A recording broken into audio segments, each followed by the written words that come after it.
we start because it's 11 o'clock. We have 17 minutes. We have 5 interesting speakers for this session. The title is Medical Professions and Specialties.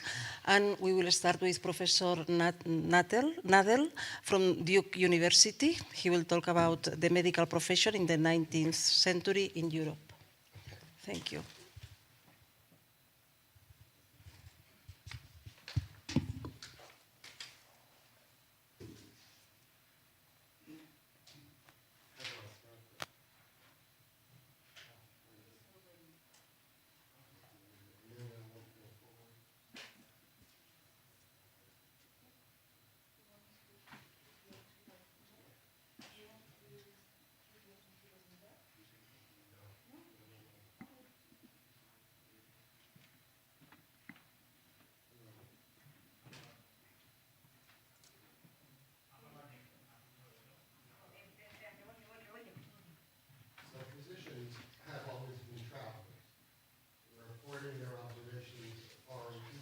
And places in manuscripts, both before and after the invention of printing, and of course in printed books.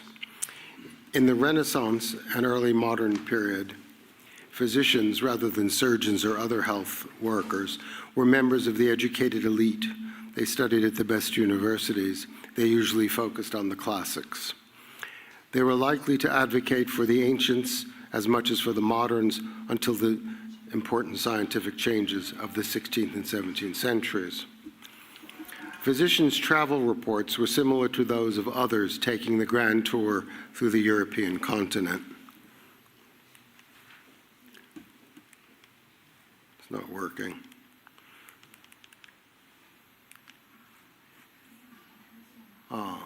So this is a talk that illustrates this famous quotation from Robert Burns, the great Scottish poet, which he wrote in a Scottish language and which is translated below. So this is people traveling to foreign countries for them and reporting it back. A well-known example from the 17th century is the work of Dr. Edward Browne, who was the son of Sir Thomas Browne, author of the Religio Medici, or Medici. And Edwards was sometimes president of the Royal College of Physicians of London, and he published the brief account of his travels to Hungary, Serbia, Bulgaria, Macedonia, Austria, and so forth. In the other direction,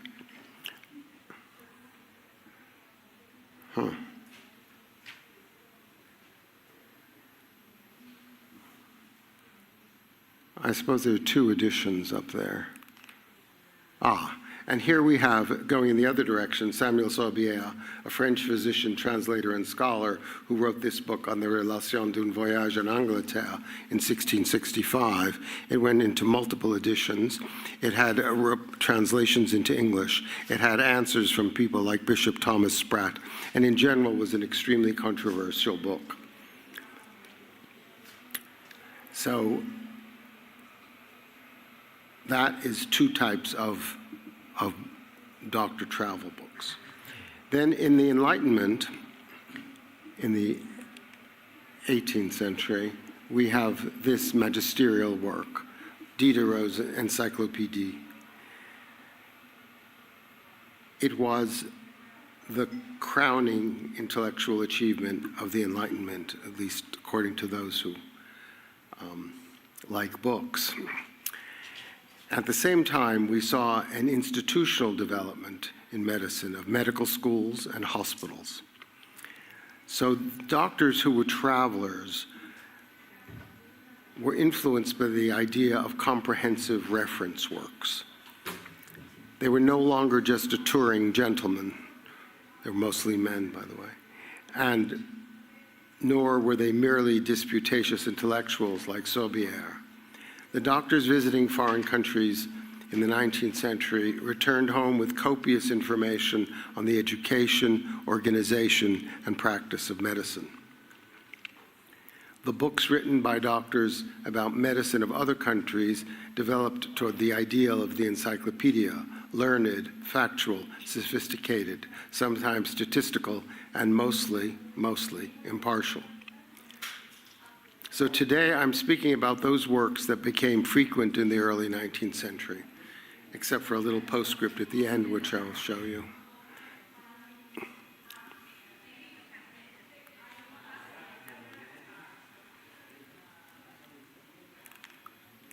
It's not working.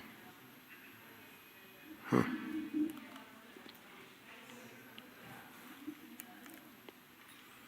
So this is a list of some of the people that I'm going to talk to you about. I haven't put the titles in, but here's the authors, where the books were published, and the countries they visited. And I think the most interesting thing is how broad a group it was. So it came from many European countries, including Italy, France, Germany, England, Ireland, and also from the United States. And I'm sure there must be some from Spain and Portugal, and I'd like to find those, but I haven't been able to. The countries they visited were Italy, France, Germany, including Prussia, Austria, Switzerland, England, Scotland, Ireland, the United States itself, Canada, and other British colonies. The importance of these books is that they, in general, are designed to be fair and accurate, although some traditional prejudices do creep in. But they were useful for a larger bourgeois profession that medicine had become, and including students who were considering going to those countries to study.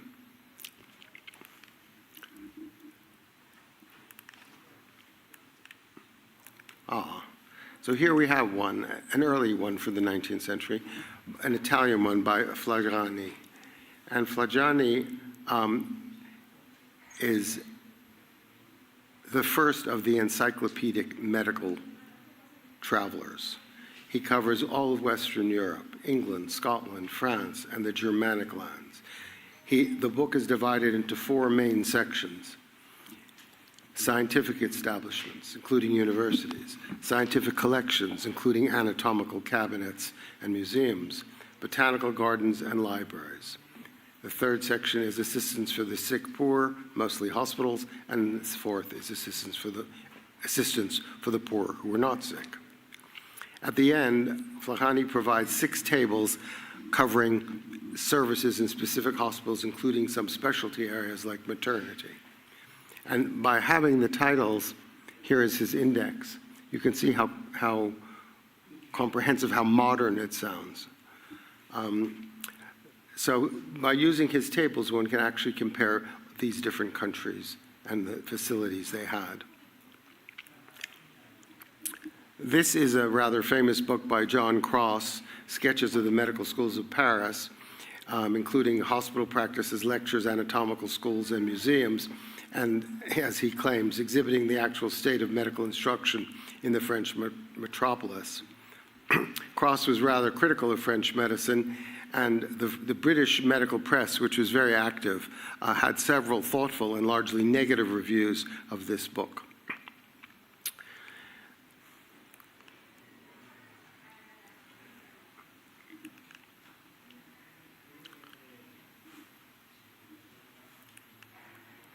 Okay, so here we have Monsieur Roux, Relation d'un voyage fait à Londres in 1814, right at the same time. And he compares, he makes a conscious and deliberate statement that he is going to be impartial, and says it several times. And he compares surgery, not medicine in general, surgery in England and in France. And his conclusion was that English surgery was very good, the best there was, sometimes, but it was wanting in others, while French surgery was good, on average, most of the time. Some people would say that's still true. And now we go to James Clark. And James Clark was a very interesting man. As you see, he's interested in climate, diseases, hospitals, medical schools, and he goes to France, Italy, and Switzerland, and he relates it to pulmonary consumption, which he had, and he also does what he calls the present state of medicine. Among the medical schools he visited were some we all know, including Bologna, Padua, Marseille, Montpellier, and Paris. This book is, I'm a bit of a bibliophile, this book is important not only for the content described on the title page, but because it is the first book in English to refer to Laennec, Untitled de la Auscultation Immédiate, which was published the year before in 1819. Here we have another Italian. The Italians were very good at this. Here he talks the teaching in medicine, clinical medicine in many establishments in England. So he's an Italian professor who went to England. And the second lecture, this book consists of two very substantial lectures. The second lecture directly compares Italian and English medicine at the time. And here we have and the reason that these two are together, I'll tell you in a minute. Coombs's book on medicine in France and Italy, Administration, Doctrines, and Practice, is a true comparative study also. He deals with the social structure and practice of medicine in Italy and evaluations of the parallel situation in France. What is interesting about this book and confirms the idea that these people knew what they were doing and they weren't just accidentally doing similar things, is he compares himself to this guy, Tomasini. So he uses Tomasini as a model in his discourse on France and Italy. Of course, Tomasini was dealing with London, but nonetheless, it's the idea of how one makes these comparisons. Now, the New World was not entirely left out. In this translation from the German, the first time, as far as I know, the first time of comparative medical politics is used, and the word is on the title page, comparative state of medicine. Of course, that's what the other guys were doing, but this guy is the first one to use it. Oh. This is actually quite a well-known book by Campbell Stewart, and he went to, even though it's published in New York, it was designed in some ways to be a surgical travel guide for visiting scholars and professors. And here we have Corson, who went to a lot of countries, Belgium, France, Switzerland, Italy, Austria, Prussia, Great Britain, and Ireland. It discusses the charities and the medical institutions. Now here is perhaps the most interesting single book I'm showing you, a single copy of a book I'm showing you. It is Sir William Wilde's book on the Austrian literary, scientific, and medical institutions. Sir William Wilde was, in his time, a very famous and very distinguished Irish surgeon. However, he is now remembered mostly for the fact that he was the father of the author Oscar Wilde. What is interesting about this copy is on the left you can see the presentation inscription to Richard Carmichael with the compliments of the author. And this is interesting because of who Carmichael became. Oh gosh. Well, it's not working quite the way I hoped. But in any case, this is the Carmichael Prize essay of 1887. Carmichael left a huge endowment to the Royal College of Surgeons of Dublin, in which he provided for a prize to be given every 4 years, a first and a second prize, for the best book on the medical profession. So there's a whole series of books, a shelf full, I have the whole shelf, of books on the state of medicine. And it was not to be restricted to Ireland, it was the whole of Great Britain. So it's called The Medical Profession in the Three Kingdoms. And you can see that the encyclopedic idea continued into medicine and continued into describing the institutions of medical profession. This is almost 10 centimeters thick. It's a sort of a doorstop. So what happened is after the middle of the 19th century, the encyclopedic idea developed in various ways. And this was the final hurrah before the end of the century, where medical students, Americans, who needed to come to England to get better trained, England and Europe, especially Europe, Italy and France and Germany, to get better training than was available at home. So there are actual books on the subject, including this one, is a guide for prospective American medical students. And then there's this book by Edward Wooten, which is a very interesting book because it gives a guide to the medical profession, and tells you how to get in and where to go in each country of the world, including most of Europe. What is interesting is this is only one of a series. The English publisher published one for the medical profession, the legal profession, for the clergy, that is the clergy of the Church of England, of course, and architecture and a number of other professions. So that is the story of what happened to doctor travelers from the 17th century to the end of the 19th. Thank you very much.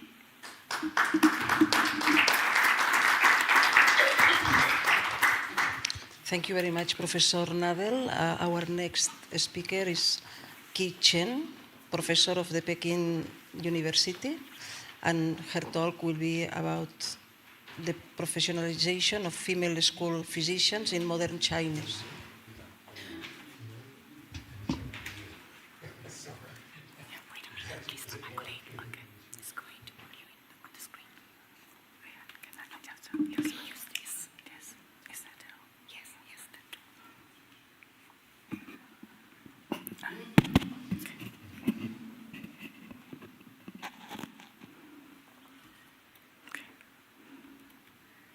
Okay, thank you.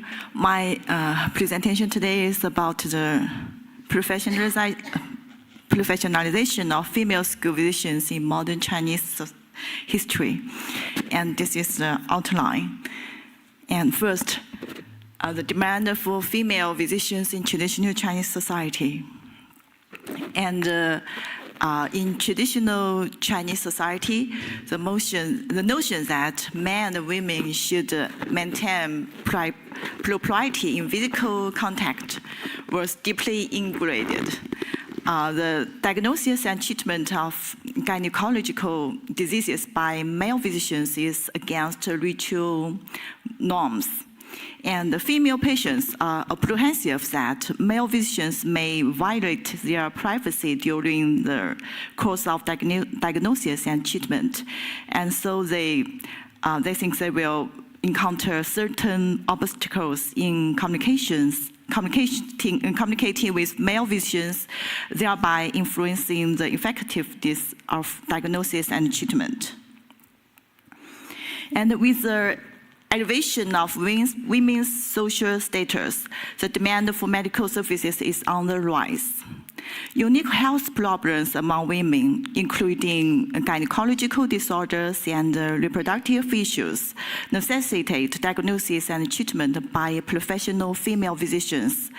When seeking medical treatment, women generally prefer to be attended by doctors of the same gender to safeguard their privacy. Second, the emergence of modern women's education and the demand for female school physicians. In the early 20th century, the importance of school physicians was recognized by the Chinese Ministry of Education. It was stipulated that universities were required to have school physicians appointed by the presidents, and the salaries of school physicians should be equivalent to that of the library directors. At the end of the 19th century, women's education began to rise in China. In the early 20th century, the number of girls' schools gradually grew. With the popularization of women's education, the health demands of girls, such as physical examinations, daily health care, and medical treatment, are increasing day by day. Medical colleges are part of women's education and provide a foundation for the professionalization of female school doctors. During the professionalization journey of female school physicians, the regulations promulgated by the Ministry of Education also exerted a significant influence. It stipulated that in the case of physical examinations for female students, if no female physicians were available, students could be excused from disrobing during the examination. This regulation not only underscored the safeguarding of female privacy, but also mirrored the significance of female school physicians within girls' education institutions. And having a female school physician has become a school's selling point. Like this advertisements for middle school, it said that we employ both male and female school physicians who come to school every day to manage healthcare and medical services.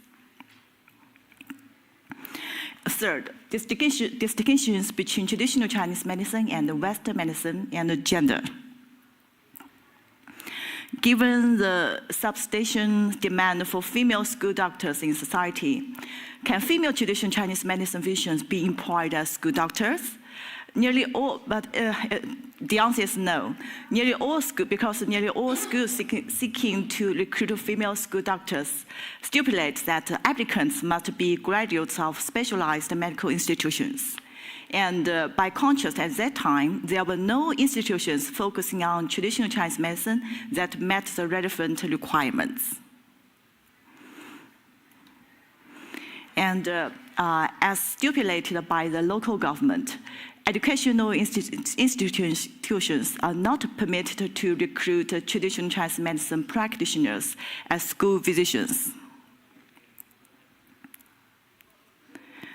So, Cao Guifeng, this is a female traditional Chinese medicine doctor. She published an article in a journal titled "A Great Revolutionary Endeavor in the Realm of Traditional Chinese Medicine: How to Serve as a School Physician." In this article, she expressed her indignation regarding the government's regulations that restricts traditional Chinese medicine practitioners from taking up positions as school doctors. However, such indignation fails to yield any practical results. And that's my inclusion.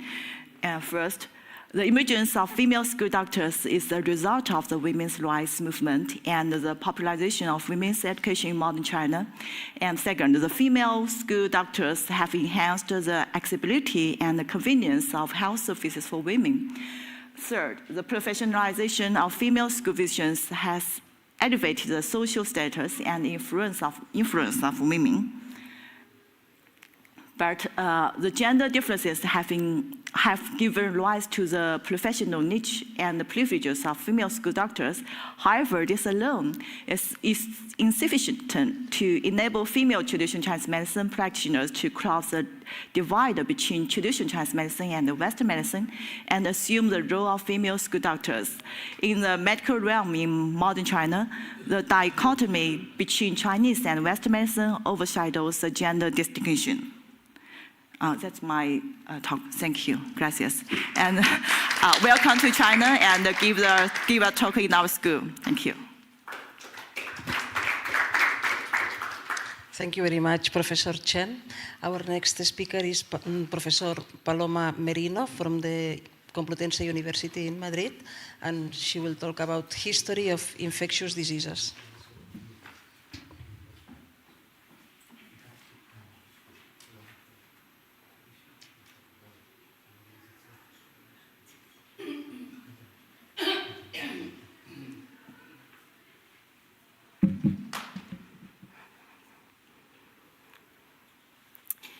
Hola, buenos días. En primer lugar, dar las gracias por la invitación a este simposio tan importante.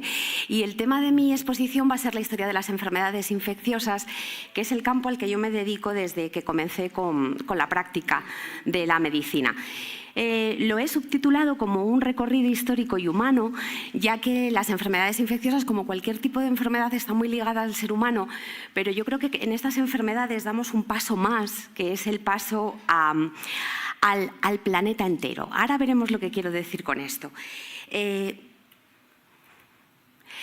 En primer lugar, también quería dar la bienvenida a la ciudad de Madrid, que si en estos días pueden aprovechar para dar algún paseo, es una ciudad donde para mí lo que elijo es el Museo del Prado, y en este museo tenemos cuadros donde se habla, por supuesto, también de las enfermedades infecciosas, y uno de los más bonitos es este de Van Dyck, de Santa Rosalía, que está... se advocó la ciudad de Palermo a Santa Rosalía por la plaga que sufrieron en 1624. También tenemos otros cuadros de Goya. Este sería el garrotillo, que dicen, aunque Gregorio Marañón lo discutía, que podía ser una difteria, y es un buen paseo por la ciudad de Madrid. Madrid está relacionada, como todas las grandes ciudades del mundo, con las enfermedades infecciosas. Aquí les muestro una de las plazas más importantes de Madrid, que es la plaza de Alonso Martínez, que en un momento determinado, en la Edad Media, era el punto más alto de la ciudad, y es donde se empieza a hacer un hospital conocido en español como Hospital de Pestosos, que lo podríamos traducir como para las víctimas de las plagas. Y aquí, cuando no conocíamos que existían microorganismos ni que había enfermedades infecciosas, se elige este lugar por ser el sitio más alto donde se piensa que los vientos y el aire pueden beneficiar a los pacientes. No quería dejar pasar este otro monumento de Madrid, que es la Fuente de los Afligidos. Este es el doctor Ferran Clua, que hizo muchos trabajos sobre la vacunación de la rabia, y es toda una historia que nos ocuparía un congreso entero, pero bueno, si pueden darse un paseo, que está cerca de la Plaza de España, es una fuente muy bonita y homenajea a este médico catalán. Quería comentarles, como decía al principio, que las enfermedades infecciosas tienen una característica diferente al resto de las enfermedades. ¿Por qué? Porque no deja de ser una simbiosis con otros microorganismos, con otros seres vivos que se encuentran en el planeta muchísimo antes que el ser humano. De hecho, se piensa, aunque todo esto es controvertido, que puede ser más de 3.800 millones de años que aparecieron no solo bacterias, sino también lo que es la célula viva en conjunto, y sin embargo, el ser humano llevamos menos de 3.000 años en el mundo. ¿Cuáles son las características? ¿Por qué digo que la enfermedad infecciosa tiene un punto evolutivo, histórico, diferente al resto de enfermedades? En primer lugar, porque esta interacción con otro ser vivo va a hacer que la fisiopatología que se produce de la infección sea diferente. Ahora mismo, y lo podemos traer a la realidad actual, el tema de la microbiota o del sistema inmune es algo que está muy relacionado y que estamos viendo incluso en periódicos habituales el tratamiento. ¿Por qué? Por la interacción de estos seres vivos con otro ser vivo que somos el ser humano. ¿Qué sucede con la enfermedad infecciosa? La enfermedad infecciosa no se va a limitar al paciente ni a su entorno de alrededor. La enfermedad infecciosa, al ser el ser humano un ser transmisor, se convierte en un paradigma comunitario. El tratamiento a estos pacientes va a requerir no solo el tratamiento a la persona, sino que podemos influir en el resto de la sociedad. De ahí la importancia de la prevención, el tratamiento e incluso una de las cosas más importantes, que es la erradicación de las enfermedades infecciosas. Solo hemos logrado erradicar una a lo largo de la historia, que por cierto fue la primera, la viruela, en la que se empezó con la variolización intentando erradicarla. ¿Qué sucede con esto? Que nos encontramos que lo mismo que en el resto de enfermedades, pero en esta especialmente, la vulnerabilidad y la pobreza va a hacer que las políticas que elijamos de salud o políticas mundiales vayan a tener un impacto tremendo en enfermedades tratables y prevenibles, y sobre todo en poblaciones, como digo, infantiles. Y luego hay una cosa interesantísima, que sería la interacción entre especies.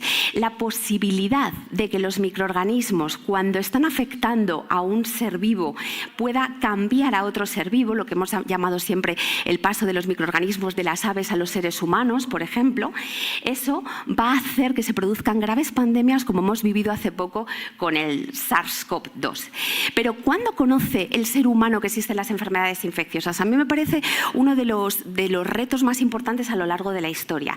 Curiosamente, antes de saber que existían microorganismos, desde la antigüedad se ha hablado de ciertas circunstancias en las que se pide a los médicos y a los sanitarios que actúen actúen de una manera específica frente a ciertas enfermedades. Hay muchos ejemplos. Por ejemplo, en la ley mosaica se habla del posible contagio, cuando no sabíamos que existían microorganismos, y se intenta hablar tanto del lavado de manos como poner a los pacientes que estén afectados por estas enfermedades en localizaciones diferentes. Esto no es simplemente de la zona europea o de Asia Central. Esto se ha visto en Asia desde hace muchísimo tiempo, y en escritos antiguos de la India se habla de lo mismo, de semillas vivas que son capaces de producir enfermedad. Imaginémonos eso lo que podía representar en un momento determinado cuando no sabemos que existen microorganismos ni otros seres vivos.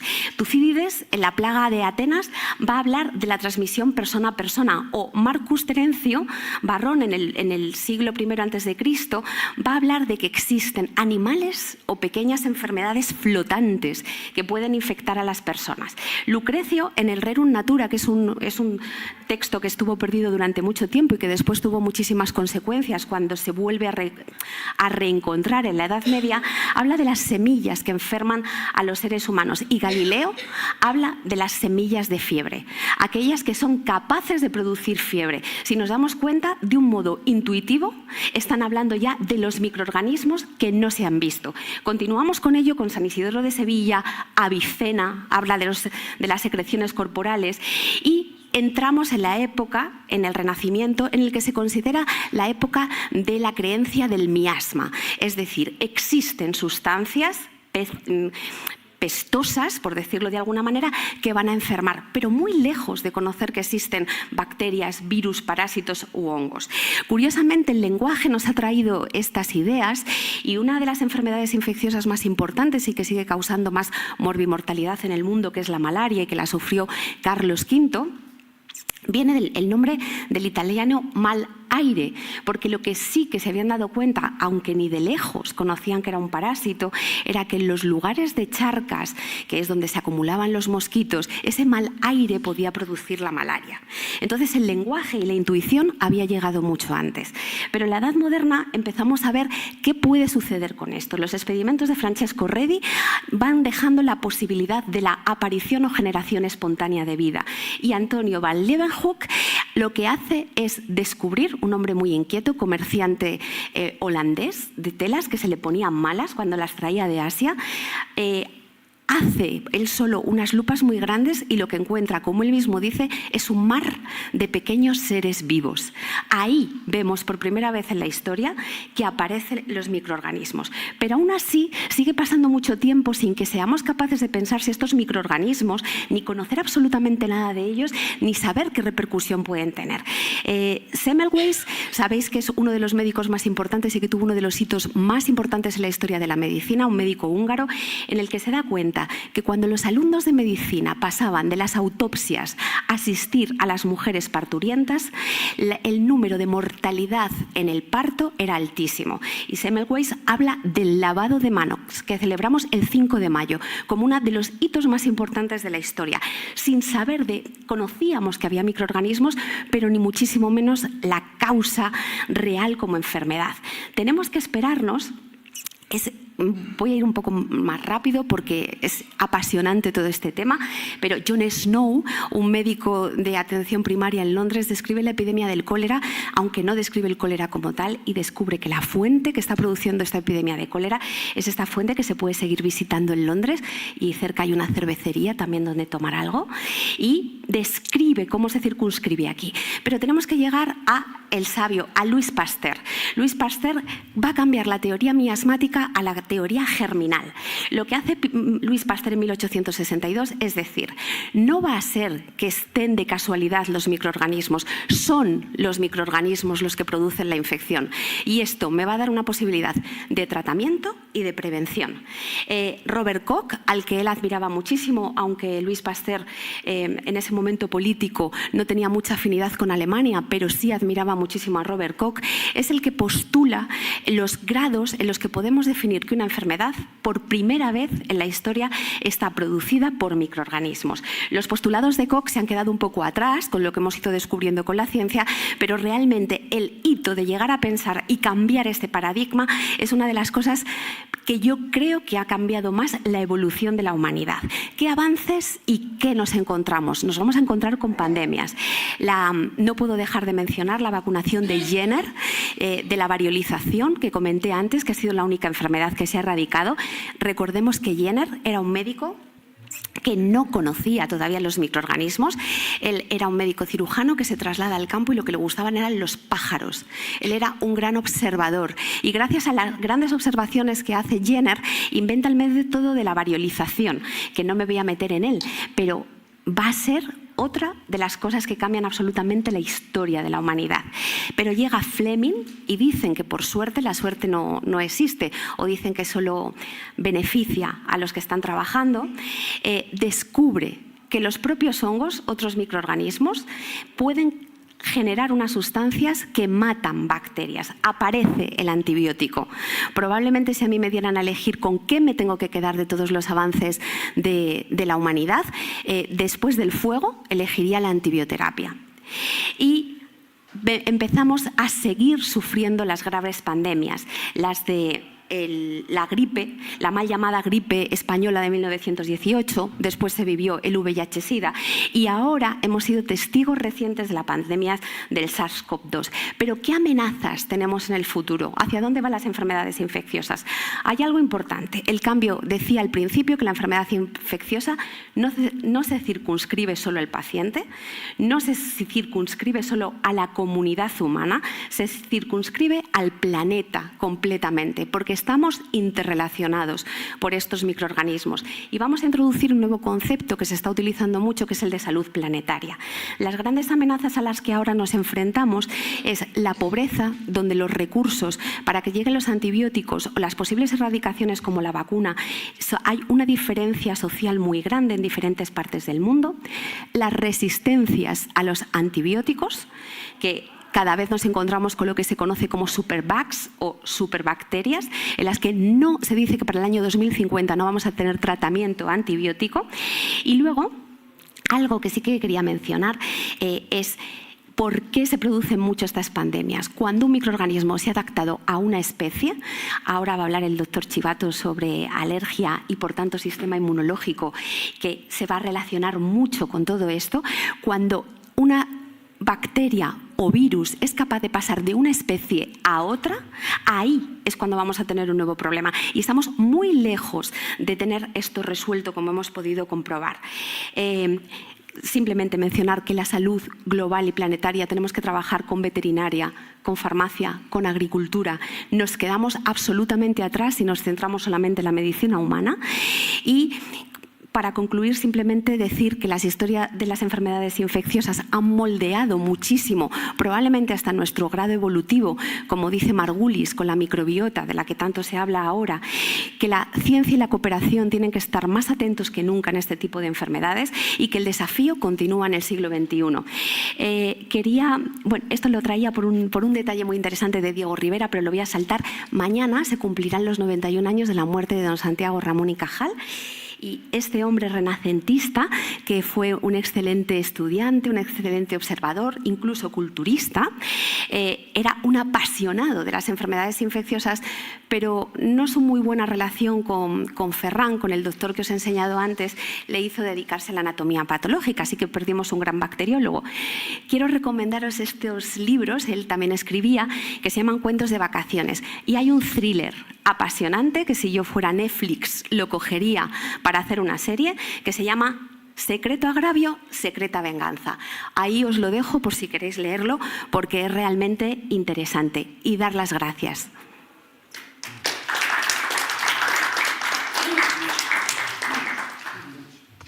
Thank you very much, Professor Merino. Our next speaker is Professor Tomás Chivato from the CEU University in Madrid, and he will talk about history of allergology.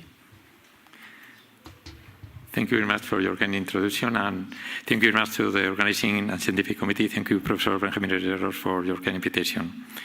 So, where is the pointer? Thank you, Paloma. So the roadmap of my presentation, just a introduction, allergens and allergic diseases, mechanisms, historical findings, present and future of allergology, and some references.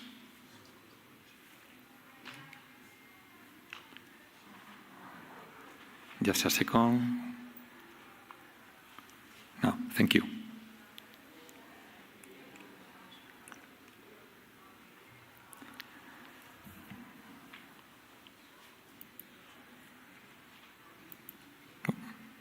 Okay, just very briefly, allergic diseases are very common processes, primarily affecting children and young people during the phases of their lives, when work or academic performance is most intense. Allergic diseases significantly interfere with daily activities and frequently disrupt sleep, causing a significant impact on health-related and mainly quality of life, comparable to that or other chronic diseases. And the socioeconomic consequences of allergic diseases are significant and significantly greater than previously thought. They affect patients' life development, influence the choice of professional or leisure activities, and limit expectation in many aspects of life. There are many allergens. We have pollens, dust of mice, animal dander. Food allergies are increasing a lot, mainly vegetables, also seafood, and don't forget, please, drug allergy. There are many allergic diseases: rhinitis, conjunctivitis, bronchial asthma, food allergies, duck allergies, skin allergies, immunotherapy allergy, anaphylaxis, latest allergy, and some allergies due to parasites, for instance, Anisakis simplex. But we have data from the Greek period. Greek physicians already sensed the existence of a special response in the body of allergic people, as they coined the term idiosyncrasy, which derives from idios, own, some are, and crazy temperament, to refer to the behavior that distinguishes an individual from others. But we must wait till 19th century, when Dr. John Bostock, he was the first to use the term of hay fever. In my presentation, I just focus in some terms and some doctor. Bostock is very important because was the first in use this term, hay fever, in a work published in 1828, with observation of 18 cases of spring allergic conjunctivitis. He told us that it was a very strange disease, affect only rich people. Nowadays in Europe we have 150 million allergic patients. We must wait some decades to Charles Harrison Blackley, another English doctor. He discovered in 1873 the skin prick test. This is the routine test that we use in vivo to diagnose allergic diseases, hay fever and bronchial asthma. He showed unequivocally that various pollens, especially grass pollens, cause all the symptoms of hay fever when applied to his own eyes and nose. By means of serial dilutions, he showed that just under 2 micrograms of pollen could elicit symptoms, and 20 micrograms applied every 24 hours will maintain a severe attack of hay fever. Blackley invented allergic skin test, applying pollens to his own in the skin, which produced quills with diameters measured in inches and extending 3–4 inches above the skin. He also observed with the microscope the fine structure of pollens and the granular material contained within pollen grains. Very important, Professor Charles Richet, French professor who studied with Paul-Jules Poitiers the serum jellyfish stings.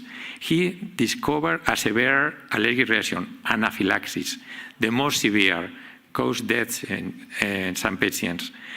And Richet earned the Nobel Prize in Medicine thanks to this discovery in 1913. Anaphylaxis is the term to refer to the peculiar way some individuals react, expressing that many poisons have the remarkable property of increasing rather than decreasing the body's sensitivity to their action. In summer of 1901, Richet and Paul-Jules Poitiers, he was zoologist, were invited on a Mediterranean cruise by Prince Albert I of Monaco. The goal was to obtain a protective serum for bathers who were bitten by jellyfish. they found that the dose they used did not die until several days after the venom injection.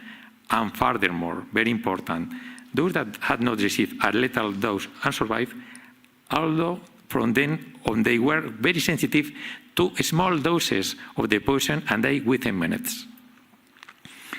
Another important discovery in the story of allergology is the immunotherapy.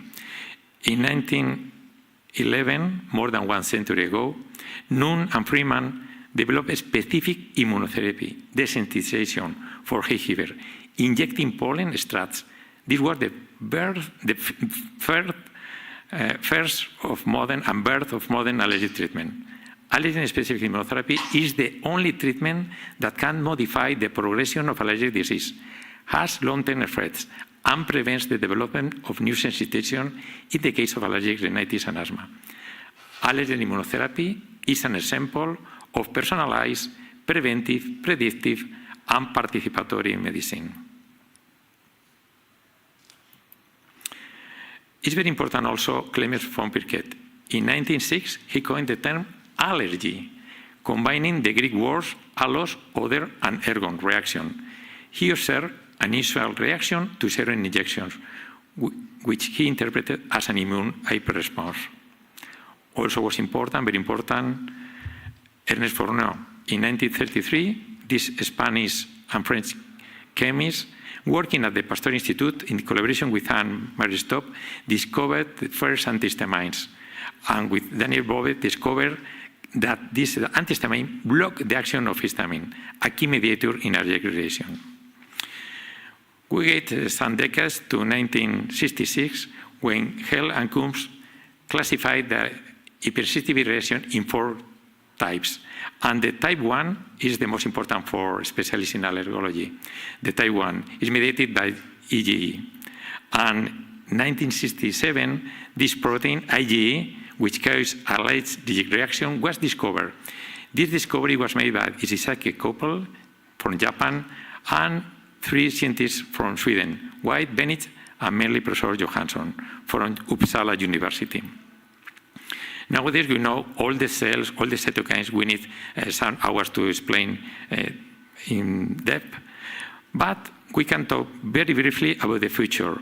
We have a lot of molecular advance and targeted therapies. Personalized immune develops therapies advanced in sublingual immunotherapy, not just subcutaneous immunotherapy. Development standardized strats. On 2020, onward, there is the emergence of biologicals, monoclonal antibodies, such as, for instance, omalizumab is an anti-IgE we use in severe bronchial asthma, not well controlled with other treatments. We have, for instance, dupilumab, is an anti-IL-4, anti-IL-13 for severe atopic dermatitis. And we can use both of them in some cases of nasal polyposis. So we have very good new treatments for the future. And regarding epidemiology, Professor Paloma Merino talked about the importance of One Health. We have general external environment, urbanization, industrialization, pollution. We need more green space, and of course, the climate change. There are specific internal environment, smoking, diet, physical activity, water and consumed products, very important, the microbiota. And nowadays, we have very important omic tools, genomic, transcriptomic, proteomic, metabolomic. We can offer to our patients a very specific diagnosis and very predictive response to treatment. This personalized medicine is the future for allergic patients. There you can see some references, and thank you very much for your attention.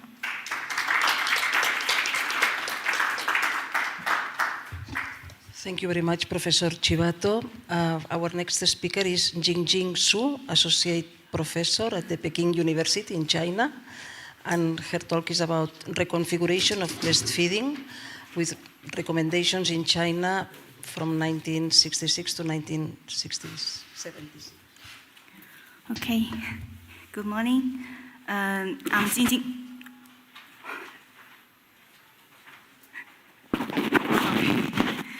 I'm Jingjing Su from Peking University, Department of History and the Philosophy of Medicine. Today, I would like to share the recent research on medical discourses and medical advices surrounding breastfeeding in China. The presentation today is actually a part of my series of studies. The full research on China's breastfeeding history is divided into 4 stages, according to my research, each characterized by distinct medical discourses and recommendations within specific social context. So the first stage, from 1949 to 1965, the paper has been published by the Journal of Medical History, by the Cambridge Press within this month. And the presentation today will focus on 1960s to 1970s, the so-called Cultural Revolution era in China. So it's in a period of profound transformation in China. Of course, it is also in a period of global transformation in breastfeeding globally. A lot of social cultural factors fundamentally reshape infant feeding norms. Compared to industrial countries, China's approach to breastfeeding in this period stood out. Its unique political ecology made breastfeeding a critical window into the internal tensions of a socialist modernity. It bore the nationalist mission of strengthening the nation and preserving its people. And also, it was trapped in the ideological shackles of cultural revolution. So in the following presentation, I will show how medical discourses and the recommendations on breastfeeding were shaped by the interplay of ideology, state policy, and the material realities of the Cultural Revolution. This offers a new perspective on the interactions between state power, political ideology, and everyday life in 1960s to 1960s China. So first of all, I will examine the discourse features. So after the Cultural Revolution, the pediatrics and nutritional research stalled because they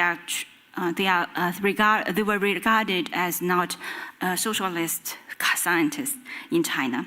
So we can see the medical discourses on breastfeeding underwent a profound discourse reconstruction.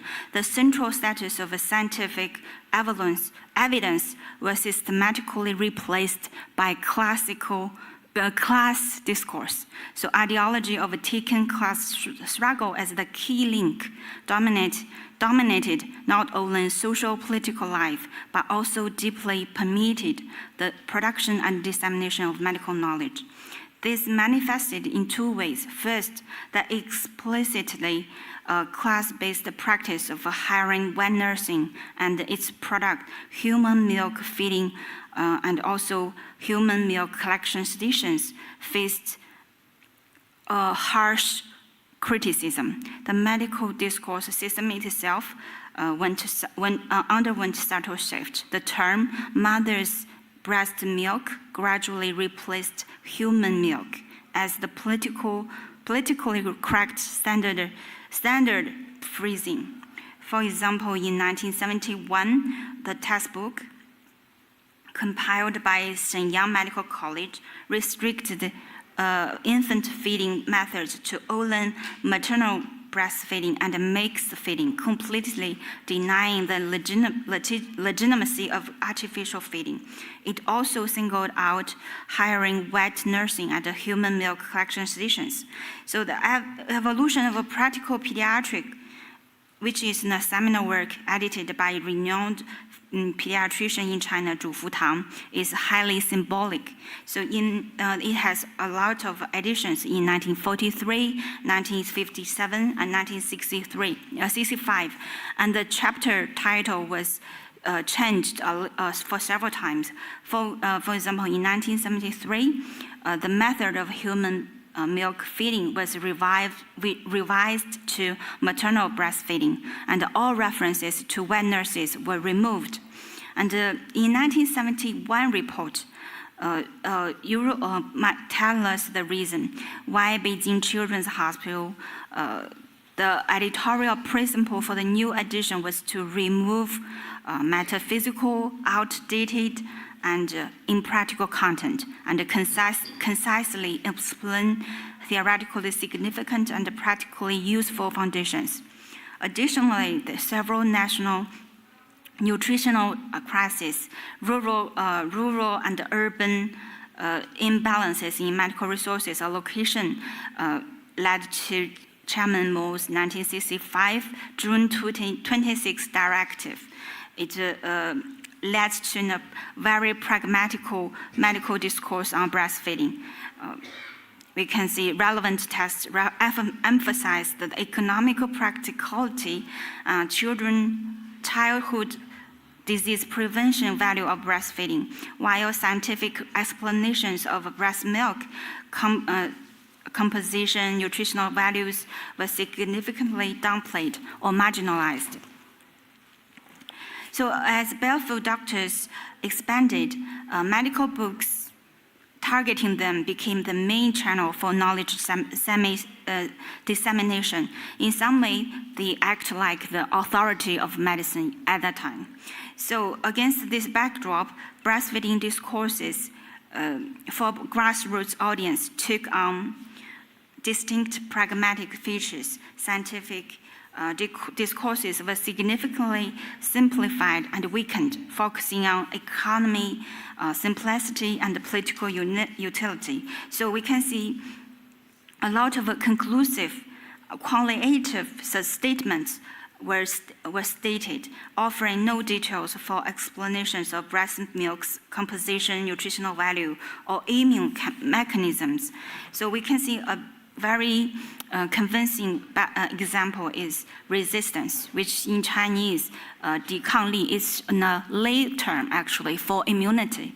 But during this period, we can see a lot of medical materials using such kind of terms, lay terms, to convince people to use breastfeeding. Also, we can see the frequency, regarding the frequency, we can see such kind of similar flexibility and political adaptability. So first, regarding frequency, in 1950s to 1960s, gender-neutral ethos and calls to mobilize women for production remained dominant. So in 1968, People's Daily encouraged women to overcome the difficulties of caring for multiple children and household chores, and persisted in advancing the revolution and production, so setting the tone for this agenda. However, unlike rigid time feeding, which is suggestions and recommendations during the first period, from 1950s to 1960s, which is also Soviet medical influence advices. So during this period, we can see scheduled breastfeeding, which allied with infants' digestive capacity, avoided overburdening mothers, and accommodate work gained traction. And also, we can see the medical recommendations shifted from time point control to time interval regulations. So specific timings could be adjusted flexibly based on actual conditions, allowing women to make full use of production breaks to maximize bodily utility, ultimately serving the mobilization for maximum labor output. So according to the winning timing, we can see it also exploited tensions between specific principles and the production needs. Some medical advice continued from the 1949 to 1965, advocating initiating weaning around 1 year of age and avoidance of the summer when infectious diseases were prevalent. So during this period, we can see two methods were were uncontroversial. Which one? First one is gradual weaning, and the second one is abrupt weaning, means switching entirely to substitute milk feeding when work demands or sudden severe disease arise. So abrupt weaning allowed women's bodies to quickly transition from the feeding state to the working state, serving as a medical tool for flexible labor allocation. So thus, to enable mothers to better participate in work and ensure labor continuity, weaning was in practice not bound by seasonal or timing constraints. So we can see during this period, weaning time choices reflects the breakdown of medical consensus and a shift toward pragmatism. And the third, we can see the breast milk substitutes recommendations. The dual shocks of the Great Leap Forward, 大跃进, and the natural disasters in 1960s caused severe national grain production declines. We can see a lot of mothers lack breast milk, and they actually lost the capacity to do breastfeeding. Moreover, we can see infant feeding practice and food choices became an important dimension reflecting class identity. Although medical advices attempted to provide suitable nutrition with modified animal milk and homemade substitutes, so we can see the recommendations shows advise the mothers to use local food to make substitutes for the children. In late 1970s, influenced by perception of the substitutes could solve infant nutritional health issues. So, of course, it is also the end of the Cultural Revolution. Substitute milk research and productions received attention again and showed signs of recovery. For example, in 1973, China dairy industry was launched, and in 1975, Chinese government called for strengthening child food production and put forward the 8-character guidelines of nutrition, hygiene, convenience, and affordability. And in 1973, the Ministry of Light Industry assigned research tasks for dairy-based infant staple foods production. So we can see some kind of changes, and which led to the next stage of breastfeeding recommendations and advices. So in conclusion, as Western societies grappled with triangular constitution between scientific authority, consumer capital, and feminism, China's Cultural Revolution era breastfeeding practices offered a non-Western critical case for global breastfeeding history. An examination of medical advices on breastfeeding from 1966 to 1976 reveals the medical discourse is not merely a vehicle for disseminating scientific knowledge. It also acts as an invisible mirror of history, reflecting the economic conditions and the social ideological culture of different eras. So explaining the global decline in breastfeeding requires incorporating the variable of non-market interventions by state power. To understand socialist modernity, we must move beyond the binary opposition of tradition modernity and attend to its suspensive nature, how ideology becomes the new scientific authority when science is absent. Meanwhile, the pragmatic compromises in Cultural Revolution breastfeeding practices expose the fragility of ideology in shaping the writing of a motherhood history. So that's the end of my presentation, and I look forward to your suggestions and comments. Thank you.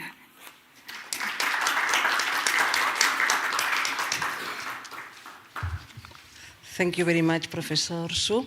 I congratulate and thank you all the speakers because all of you, apart from for giving interesting talks, you have been on time. So we have near 10 minutes for questions. I don't know if there is any question from the floor.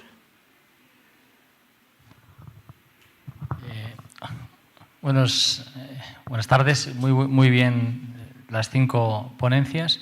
Es una pregunta a la vez para Paloma Merino y también Tomás Chivato en relación con las vacunas. La historia de las vacunas va de la mano de la historia de las enfermedades infecciosas y también, por supuesto, de la alergología. Y bueno, pues de alguna forma es curioso, como decía, por ejemplo, la Paloma Merino, cómo los antibióticos se reconocen como un bien para la humanidad y hay pocos antibióticos. Igualmente, en el caso de la alergología, hay cantidad de tratamientos que nadie tiene inconveniente en que se pongan, en pautarlos y de alguna manera retrotrayéndonos a la historia y al presente. ¿Qué motivos pensáis que hacen que las vacunas, que yo lo colocaría casi a la altura del fuego y de los antibióticos, qué motivos hacen o han hecho históricamente que haya tanta resistencia e incluso hoy día? I'm asking for the people who speak in English about the history of vaccines, the causes about the people who refuse vaccines, what arguments do they have related, for example, with antibiotics or other treatments for allergic, which are accepted for most of the people? Muchas gracias por la pregunta. Es realmente interesante y hay muchas cosas escritas sobre este asunto, pero yo los resumiría en 2 principales. Uno, la vacuna, al ser preventiva, el paciente no ha sufrido la enfermedad. Entonces, existen riesgos que hay que asumir y que hay que comprender y explicarle a alguien que puede tener un riesgo de algo que no ha sufrido o no conoce es una de las principales causas que yo creo que han podido contribuir a la antivacuna, quizá por un desconocimiento de las enfermedades infecciosas o por incluso darle históricamente poca importancia. Son enfermedades que se pasan, son enfermedades de la infancia, aunque la vacunología no es únicamente pediátrica. Y luego, en segundo lugar, hay una serie de teorías que comentan que tienen mucho que ver con las políticas sociales, políticas sanitarias que se aplican. Y muchas veces las vacunas se han aplicado de modo un poco invasor, para poder ver las 2 partes de la historia. Yo soy absolutamente pro vacunas. De hecho, a mis alumnos, siempre que empezamos una clase, les digo, si hay alguien antivacunas, nos discutimos fuera. Pero sí que es cierto que se han hecho campañas vacunales, muchas veces llevadas desde una medicina, por decirlo de algún modo, occidental, a otras culturas, sin explicación, y se ha sentido como muy agresivo. Yo creo que esto también ha influido. Existen historias interesantes, como por ejemplo cuando se encuentra a Bin Laden, se hace a través de unas campañas vacunales que se estaban haciendo frente a la polio en Afganistán. Entonces podemos empezar con las teorías un poco del uso excesivo de la medicina occidental. Es todo un tema bastante apasionante. Muchas gracias por la pregunta, profesor Herreros. Yo diría que por 2 motivos en el caso de la alergología. Primero, porque durante muchas décadas no había suficientes alergólogos, que somos los que en principio utilizamos la inmunoterapia. Y en segundo lugar, porque había una falta de evidencia científica de la eficacia y de la eficacia a largo plazo, de los efectos preventivos.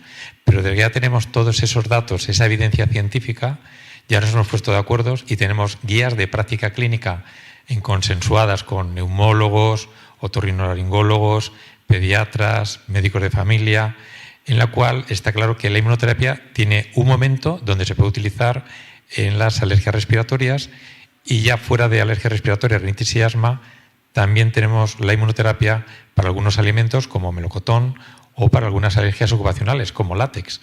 Entonces, faltaban evidencias, que ya las tenemos, y faltaba consensuar los tratamientos escalonados en función de si es un cuadro leve, moderado, grave, intermitente o persistente. Ya tenemos esas guías internacionales y aquí en España la Guía Española de Manejo del Asma, donde se incluye claramente la inmunoterapia. Entonces ya se puede convencer al paciente de la eficacia y seguridad. Muchas gracias. No sé si hay más preguntas por parte del público. I just would like to ask Professor Su, for curiosity, what are the current trends about breastfeeding in China from a cultural point of view? So I want to make sure you are asking about the current situation of breastfeeding in China. Because you talked this period in the past. But Yes. My research is on actually it's considered as the contemporary history of Chinese history, and currently in China, because the rate for breastfeeding is actually not as good as expected. So the rate is actually lower than the average rate globally in China now, and I think it's due to complicated different reasons and their factors. That actually that's part of the reason why I do the research. I want to see the medical advices and recommendations, how they have already changed during the history in China, and we can see it was influenced by a lot of cultural, social, and even political factors. Yeah, if we see the trend, the curve of the breastfeeding rate in China compared with global trend, we can see it's a very different curve. It almost opposite of the curve actually. So I think, of course, my current research is based on the medical, the authority perspective, and in the future I will pay more attention to the practice of breastfeeding from the mother side, from the family side, from the everyday perceptions and the recognition on breastfeeding. And I think maybe in the future we can have a full picture of the breastfeeding practice in China. Okay, thank you. Thank you. Thank you very much. No sé si hay alguna otra pregunta por parte del público, y si no, cerraríamos aquí porque ya es la hora en punto. Okay. Well, the history of medicine gives us lessons. Breastfeeding and weaning, vast subjects. Calves and horses are very, very strong. They never drink or buy milk after weaning. Do you know why the human being continue to buy and to drink milk after weaning? Is there any explication or an answer, a logical answer? So, what is the specific question? We are drinking milk. We are drinking milk. Horses and calves never drink milk after weaning. They are more strong than any human being. Why the human being continues to drink milk? I think the question could not be answered by the historian, maybe. Yeah, it's not a very complex question. Maybe in the future, the One Health approach or One Medicine approach can answer your question. Okay. Okay. Thank you very much. We will finish now. Thank you, all the speakers and the audience.